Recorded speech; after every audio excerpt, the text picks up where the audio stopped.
అవును, జనరల్గా కూడా నేను మిమ్మల్ని అనట్లేదు. But correct. క్వశ్చన్ ఏంటంటే ఇట్లాంటి ఈవెంట్స్ నుంచే డ్రగ్స్ మొదలవుతున్నాయి. అవి మీ ఈవెంట్ దాకా రాకుండా మీరు ఏం ప్రికాషన్స్ తీసుకుంటారు? నాకు తెలిసి అసలు నేను మ్యూజిక్ దాని మీద ఆలోచిస్తున్నాం కానీ ఈ డ్రగ్స్ ఇవి వాటి అసలు అసలు మందుకే వెళ్ళట్లేదు ఫస్ట్, దాన్ని డ్రగ్స్ నెక్స్ట్ దానికి. బట్ మీరు నిజంగా చెప్పారు కాబట్టి ఒక కొత్త కోణం ఓపెన్ చేశారు కాబట్టి దాని స్పెషలిస్ట్ని పెడతానండి తప్పకుండా. ఎందుకంటే ఇది పబ్లిక్ ప్రోగ్రామ్ అండి, ఇది ఏంటంటే ఇది మీరు చెప్పినట్టు అలాంటివి జరగాలంటే సీక్రెట్గా ఏవో జరుగుతుంటాయి.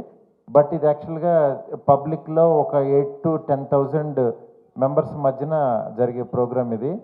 అంత మధ్యలో ఆడుకో అలా చేస్తారని నేను ఊహించను. బట్ మీరు చెప్పినట్టు మంచి ప్రికాషన్స్ తీసుకుందాం తప్పకుండా. థ్యాంక్ యూ కుమార్ క్లాప్స్ కొడుతున్నానండి. Thank you so much. Thank you Guruji.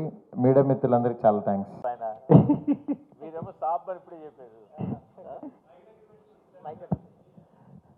Sir Thaman గారికి ఇచ్చేయండి సార్ ముందు మాకు. ఇది జామ్ జంక్షన్ జామ్ జంక్షన్ గారు తమన్ గారికి ఒకసారి ఇవ్వండి సార్ ముందు మాకు. ఇమీడియట్గా రిలీజ్ తమన్ గారిది ఉంది సార్.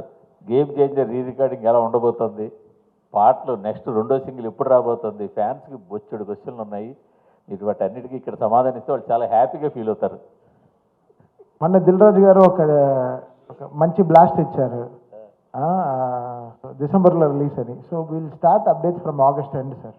రఫ్లీ సెకండ్ సింగిల్ రాలేదు కదా, అదే ఆగస్ట్ ఎండ్ నుంచి అనుకుంటున్నాం సార్. ఇంకా డేట్ శంకర్ గారు ఫిక్స్ చేయాలి. ఎన్ని 7 పాటలా సార్? సార్ 7 పాటలా? యాక్చువల్లీ 7 పాటలు ఉన్నాయి సార్. ఏ పాట రిలీజ్ చేస్తామని ఇంకా డిసైడ్ చేయలేదు. ఒక పాట ఆల్రెడీ లీక్ అయిపోయింది, బయటకు వచ్చింది. జరగండి అని. సో ఇప్పుడు ఇంకో నెక్స్ట్ సాంగ్ లీక్ అవ్వకముందు ఇచ్చేద్దాం అంటే సార్. ఇంకా అవ్వదులేండి. Thank you sir. మీరు ఏకంగా గాడ్రే తాళాలన్నీ వేసారు దాన్ని. అదే సార్. మారుతి గారు మరి మీ సంగతి ఏంటి సార్? సంక్రాంతికి ఏమైనా? ఇది జామ్ జంక్షన్. మీరు ఎన్ని చెప్పినా మేము అదే అడుగుతాం సార్. ఇప్పుడు ఏం లేదు సార్, అది చెప్తాం సార్. మీకు ఫస్ట్ తెలియకుండా మేము చెప్పకపోయినా మీకు తెలుస్తుంది, చెప్పాల్సిన టైం వచ్చింది. ఏంటి సార్ ఈ మారుతి టీ మార్ట్స్ అని పెట్టారు? సో ఒక యూత్ని టాలెంట్ని అందరినీ ఎంకరేజ్ చేయడానికి మీరు మొదటి నుంచి కూడా అసలు ఆ విషయంలో ముందుంటారు. ఒక సినిమాలో ఏదో ఒకటి కొత్త టీము, కొత్త ఆలోచన. అంటే మెయిన్ తను చెప్పిన ఐడియా బాగుంది.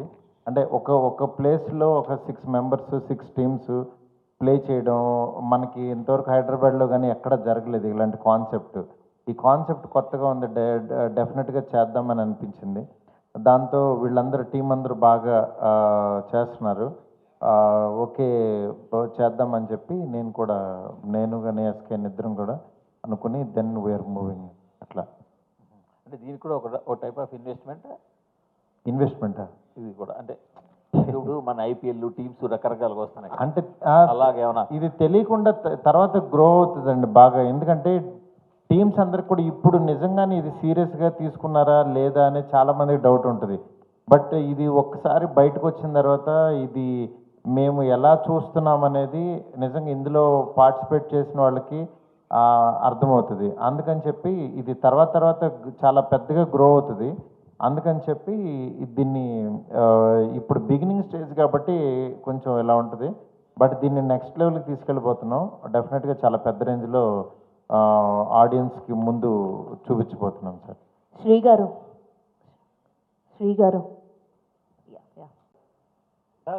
మీ స్పీచ్ అంతా not my cup of tea అంట చాలా తక్కువ మాట్లాడారు. మీ స్పీచ్లో మీ అమ్మాయి గురించి ఏదైనా చెప్తారేమో అని చెప్పి చూస్తూ ఉన్నా నేను. ఎవరు? మా అమ్మాయి గురించి? అవును. అంటే మీరు లాస్ట్ టైం మనం మాట్లాడుకున్నప్పుడు కూడా మీ అమ్మాయిది కానీ అబ్బాయిది కానీ టాలెంట్ గురించి చెప్పారు. సినిమాలో మీకు అప్పుడప్పుడు చిన్న చిన్న ఇన్పుట్స్ ఏమి ఇస్తారో కూడా చెప్పారు. ఈవెన్ ప్రభాస్ గారిని కూడా ఇంప్రెస్ చేశారని చెప్పారు ఆవిడ అప్పుడు. బట్ ఏంటంటే చాలా తక్కువ మాట్లాడుతున్నారు. Not fair. ఏంటి చెప్పండి అసలు, ఎప్పుడు ఇంట్రడ్యూస్ చేస్తారు? అలా కాదు, ఇంట్రడక్షన్ అని కాదు. ఇప్పుడు లైఫ్లో ఏమవుద్దంటే ఫాదర్తో పాటు నేనేం చేస్తున్నానో చూసుకుంటూ వెళ్ళడం, నెక్స్ట్ వాళ్ళకు కూడా ఇంట్రెస్ట్ ఉండాలి. అట్ ద సేమ్ టైం ఏంటంటే క్రియేటివ్గా ఉంటే తను అక్కడ ఆ ప్రెజెన్స్ కోరుకుంటుంది. అందుకని చెప్పి తనకి ఎవరిని నేను ఏంటంటే ఫోర్స్ చేయను, ఇంట్లో ఈ పని చేయి అది అన్ను. దానికి కొంచెం ఏంటంటే ఈ టీంతో కలవటం, ఈ ప్రోగ్రామ్ ఇదంతా బాగుంది అనిపించింది. దెన్ వీళ్ళతో మూవ్ అవుతుంది, ఓకే డన్ అన్నాను. అట్లా అంతేకాని దాని ఎయిమ్స్ అవన్నీ వేరే నెక్స్ట్ లెవెల్కి వెళ్తుంది, తీసుకెళ్తాను ఎట్లాగో. బట్ మీన్ వైల్ ఏదో ఒకటి చేయాలి కదా. అంటే ఫస్ట్ ఏంటంటే గర్ల్స్ ఇప్పుడు చాలా క్రియేటివ్గా ఉన్నారు, నెక్స్ట్ లెవెల్ ఆలోచిస్తున్నారు. అలా వెళ్తూ ఉంటే బాగుంటుందని నేను కూడా ఎంకరేజ్ చేస్తున్నాను. లేదు మీరు ఫోర్స్ చేస్తారో అది ఇది అని నేను అనట్లేదు కానీ బట్ ఏంటంటే ప్రభాస్ గారి సినిమాకు కూడా ఎంతో వాడేదని చెప్పి అసలు కొంచెం కూడా మాట్లాడట్లేదని నేను అడుగుతున్నాను. లేదండి, అంటే ఏ సినిమాకైనా ఆ సినిమాతో అంటే నాతో పాటు క్రియేటివ్ సైడ్ దానికి కెమెరా ఇష్టం, విఎఫ్ఎక్స్ ఇష్టం, అందుకని చెప్పి దెన్ షీఈ్ ఆల్సో వర్కింగ్ అనమాట ఇన్ దట్.